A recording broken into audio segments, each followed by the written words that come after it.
Dalam sejarah perkembangan Islam, berbagai peristiwa menakjubkan diabadikan dalam kitab suci Al-Quran. Bukti-bukti peristiwa ini sebagian telah termakan waktu, namun sebagian lagi masih tersisa dan terungkap setelah melalui penelitian selama bertahun-tahun.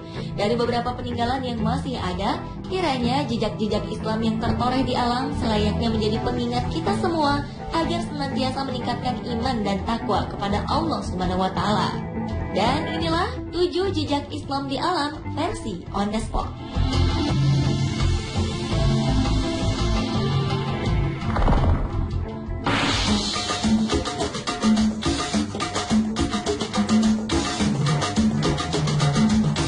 Zam-Zam. Sebagian besar umat muslim pasti tahu tentang mata air abadi ini.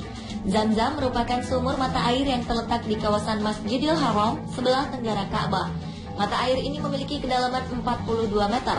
Menurut riwayat, mata air Zam-Zam ditemukan pertama kali oleh Siti Hajar, istri Nabi Ibrahim alaihi salam, setelah berlari di antara Bukit Syofa dan Bukit Marwah atas petunjuk malaikat Jibril. Ketika itu, putra Siti Hajar, Ismail alaihi salam, mengalami kehausan di tengah padang pasir, sedangkan persediaan air tidak ada. Saat perbekalan habis, Siti Hajar mencari bantuan. Ia meninggalkan bayinya di tanah yang sekarang menjadi sumur Zam-Zam. Ketika itu, Siti Hajar mendaki ke Bukit Syofa untuk mencari sumber air. Namun tak terlihat apapun di sini. Ia kemudian pindah ke bukit lainnya, yakni Bukit Marwah, untuk melihat ke tempat yang lebih luas. Tetapi dari bukit ini pun tak tampak apa yang dicarinya, sehingga ia terus bolak-balik sambil berlari di atas panasnya pasir gurun hingga 7 kali.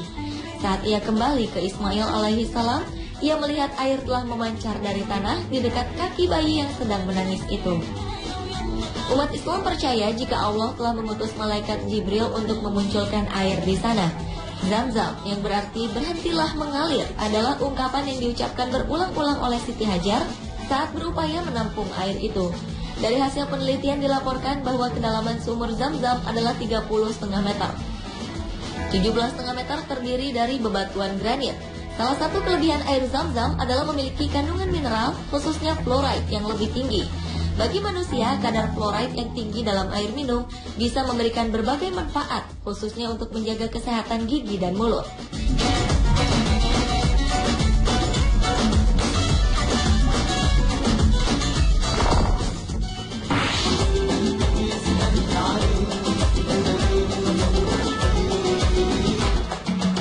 Selanjutnya adalah Gua Sur.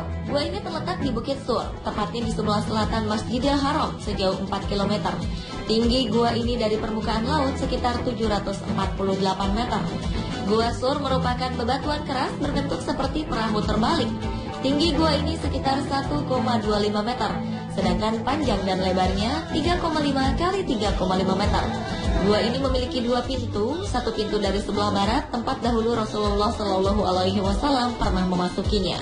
Gua Sur adalah tempat di mana Nabi Muhammad Shallallahu Alaihi Wasallam beserta sahabatnya Abu Bakar radhiyallahu anhu pernah bersembunyi dari kaum Quraisy yang berniat membunuh Nabi ketika hendak berhijrah. Diriwayatkan kaum Quraisy saat itu begitu marah kepada umat Muslim dan Nabi Muhammad Shallallahu Alaihi Wasallam karena mereka tidak menyangka bahwa ajaran Islam akan tersebar dengan begitu cepatnya. Berkat pertolongan Allah Subhanahu wa Ta'ala, Rasul dan Abu Bakar selamat dari peristiwa yang menegangkan ini. Kini kita dapat datang dan melihat ke Gua Sur, gua yang menjadi saksi peristiwa besar dalam sejarah Islam.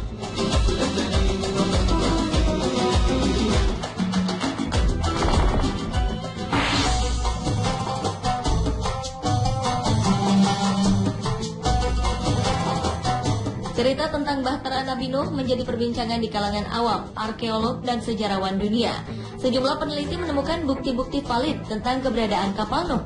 Melalui penelitian selama beratus-ratus tahun, salah satu situs yang dipercaya sebagai jejak peninggalan kapal tersebut terletak di pegunungan Ararat, Turki, berdekatan dengan perbatasan Iran. Diperkirakan, ukuran perahu itu memiliki luas 2.300 meter dengan panjang sekitar 152 meter, lebar 25 meter, dan tinggi 15 meter. Para peneliti ini pun berhasil masuk ke dalam bahtera ini dan mengambil foto dari beberapa spesimen. Spesimen yang mereka ambil berusia 4.800 tahun dan sangat cocok dengan apa yang digambarkan dalam sejarah. Dikisahkan dalam Al-Quran, Nabi telah berdakwah selama puluhan tahun. tetapi umatnya tidak mau mengikuti ajarannya dan tetap menyembah berhala. Allah kemudian memerintahkan Nuh untuk membuat bahtera. Melalui wahyunya, Allah membimbing Nuh membuat bahtera yang kuat untuk menghadapi serangan topan dan banjir. Bahtera Nuh dianggap merupakan alat angkutan laut pertama di dunia.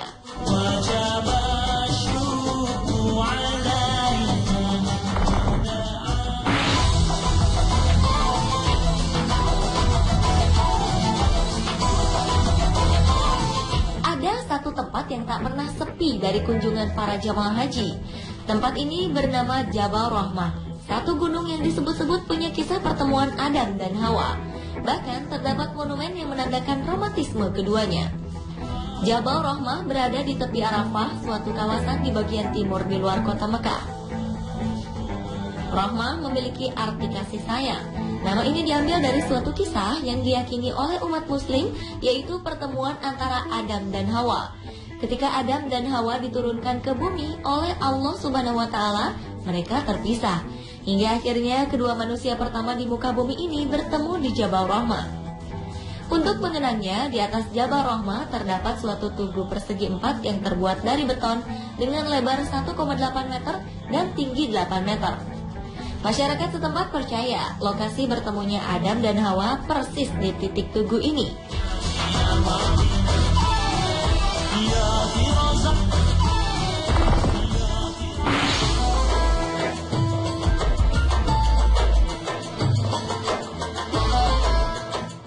Ashabul Kahfi adalah kisah 7 pemuda yang tertidur lelap di dalam gua selama 309 tahun Hijriah atau 300 tahun Masehi untuk melarikan diri dari kekejaman Raja Dicyanus. Kisah ini bersumber dari Al-Quran dalam surat Al-Kahfi.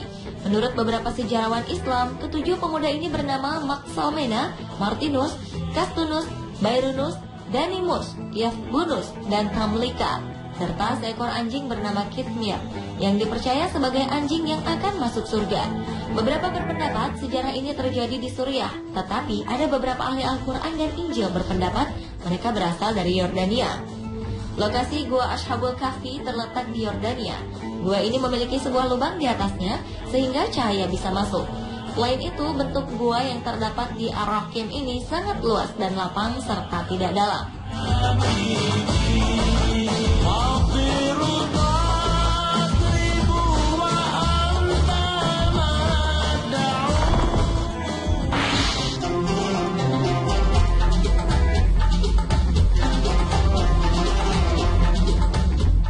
Pada akhir 1988, seorang arkeolog bernama Ron Wyatt menyatakan bahwa dirinya telah menemukan beberapa bangkai roda kereta tempur kuno di dasar Laut Merah. Menurutnya, ini adalah bangkai kereta tempur Fir'aun yang tenggelam di lautan ketika mengejar Nabi Musa alaihi salam dan pengikutnya.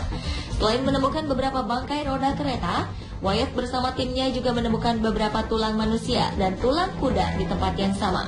Lokasi penyeberangan diperkirakan berada di Teluk Aqaba di Nuwaiba. Kedalaman maksimum perairan di sekitar lokasi penyeberangan adalah 800 meter di sisi ke arah Mesir dan 900 meter di sisi ke arah Arab.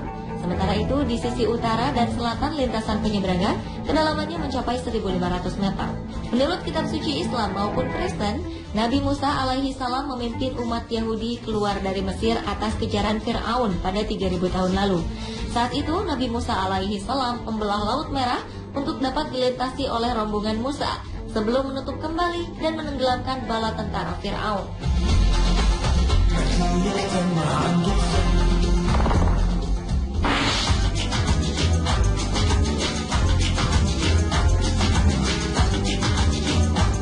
Dalam berbagai penelitian, peristiwa atau lokasi kejadian di azabnya umat Lut alaihi salam ini adalah di kota Sodom, di daerah yang sekarang dikenal dengan nama Laut Mati atau di Danau Lut, yang terletak di perbatasan antara Israel dan Yordania. Dijelaskan umat Nabi Lut ini dihancurkan dengan cara dijungkir balikan, lalu dihujani dengan batu belerang. Selama ribuan tahun terkubur, kini jejak atau sisa-sisa kehancuran umat Nabi Lut berhasil ditemukan oleh para arkeolog di sekitar Laut Mati. Kejadian yang menimpa kaum Lut seperti yang disebutkan dalam Al-Quran diperkirakan terjadi sekitar 1800 sebelum Masehi. Berdasarkan pada penelitian arkeologis dan geologis, peneliti Jerman Werner Keller mencatat bahwa kota Sodom dan Gomorrah benar-benar berada di Lembah Sidit yang merupakan daerah terjauh dan terendah dari Danau Lut.